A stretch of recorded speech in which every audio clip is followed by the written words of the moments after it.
عورت، مولوی اور تعویذ۔ ایک خاتون ایک مولوی صاحب کے پاس گئی۔ مولوی صاحب، کوئی ایسا تعویذ لکھ دیں کہ میرے بچے رات کو بھوک سے نہ رویا کریں۔ مولوی صاحب نے تعویذ لکھ دیا۔ اگلے ہی روز کسی نے روپوں سے بھرا تھیلا ان کے صحن میں پھینک دیا۔ خاتون کے شوہر نے ایک دکان کرائے پر لے لی۔ کاروبار میں برکت ہوئی اور دکانیں بڑھتی گئیں اور پیسے کی ریڑھ پیل ہو گئی۔ ایک دن خاتون کی نظر اس پرانے صندوق پر پڑی جس میں انہوں نے تعویذ کو محفوظ رکھا تھا۔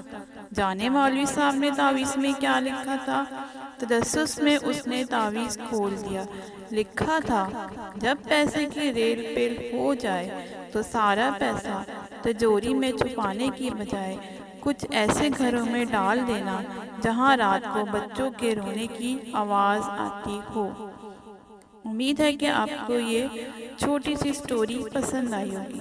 اگر آپ کو میری سٹوری پسند آئی ہو تو اس کو لائک، شیئر اینڈ سبسکرائب ضرور کرنا۔ شکریہ۔